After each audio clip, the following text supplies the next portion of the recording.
अध्यात्म विज्ञान कोई धर्म या संप्रदाय नहीं है, ये स्पिरिचुअल साइंस है जो कुदरत के कानून पर आधारित है।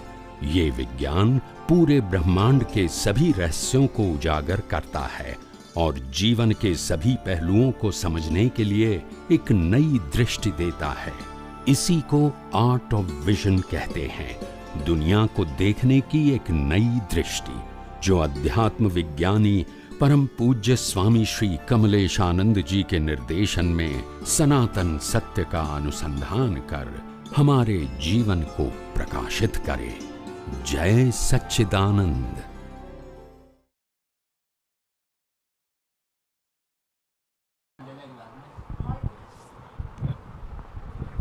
ये ज्ञान लेने के बाद में लाइफ को कैसे व्यतीत करना, आगे कैसे चलाना उसको? ज्ञान लेने के बाद जो जीवन है, हाँ। इसको जागृति पूर्वक व्यतीत होना चाहिए। ज्ञान की जागृति पूर्वक उनको व्यतीत होना चाहिए। हाँ। यानी बिना जागृति तो पहले भी व्यतीत हो रही थी ना, अभी जागृति, ज्ञान की जागृति के साथ व्यय होना चाहिए। मतलब जो हिसाब लेके आए वो तो अपने समय पे ख़त्म होना ही है, वो तो कंपलसरी है, वहाँ चॉइस नहीं है। मगर वो हिसाब जब खत्म हो रहा है उस समय हमारी जागृति में ज्ञान होना चाहिए। क्यों? अगर ज्ञान होगा तो नया जो संसार बनेगा वो ज्ञान के मुताबिक बनेगा, अज्ञान के मुताबिक नहीं बनेगा। क्योंकि दृष्टि में ज्ञान है और परिणाम में कर्म है। परिणाम में कर्म है। बाहर तो कर्म ही होंगे ना। हाँ। कर्म का मतलब होता है कर्म फल की बात करते हैं। और अंदर जा कर्म बंद होता है, वहाँ क्या है? ज्ञान है। क्योंकि आप ज्ञान के साथ उसका निकाल कर रहे हो। हाँ, मतलब जागृति से उसका निकाल होता है। हाँ, जागृति। बिना जागृति से निकाल होगा तो फिर वही संसार चलता रहेगा, अज्ञानता के बस घूमता रहेगा, चलता रहेगा बस। अगर मुक्ति पाना है तो ज्ञान का उपयोग आवश्यक है। आवश्यक है। मुक्ति का मतलब त्याग नहीं, क्या बताया? त्याग नहीं। मुक्ति का मतलब त्याग नहीं, मुक्ति का मतलब अज्ञान से मुक्ति, संसारी भावनाओं से मुक्ति।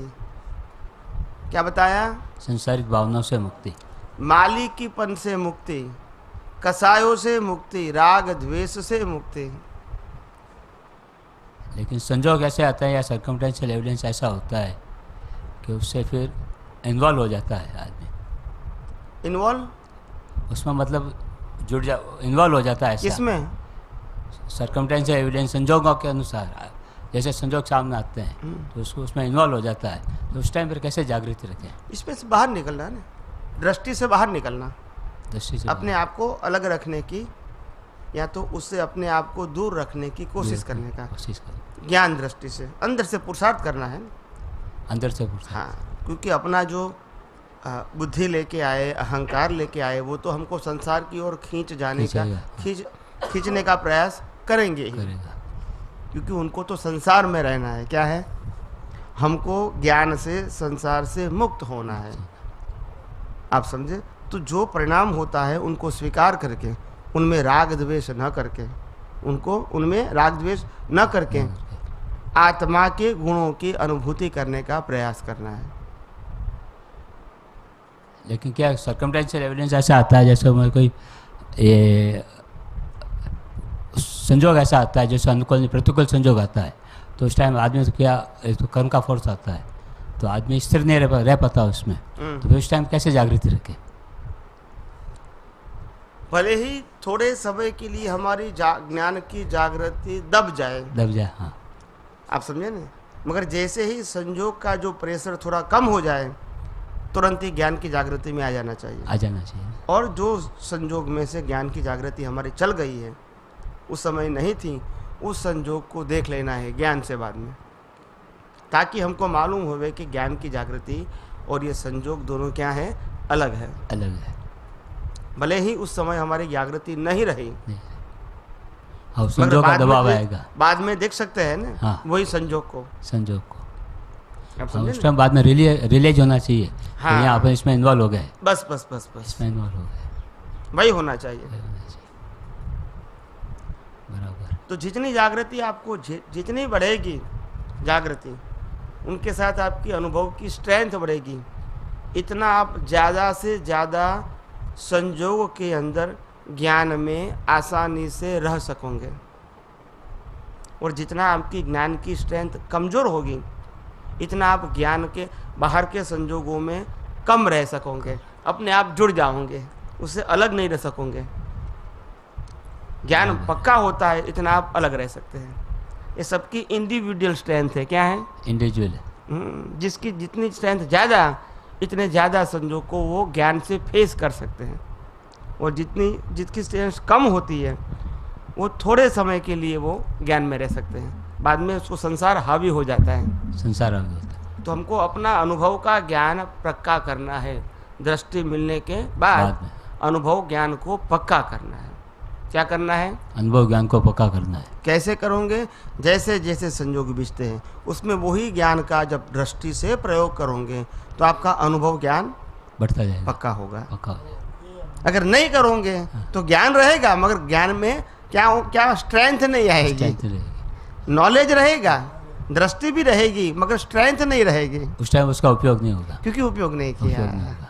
बराबर। जैसे हम ड्राइविंग करते हैं, गाड़ी लेके आए, ड्राइविंग सीख लिया हमने, अभी गाड़ी हमने चलाई, फिर 1 महीने के बाद चलाते, फिर 2 महीने के बाद चलाएंगे, फिर 6 महीने के बाद चलाएंगे, तो क्या होगा?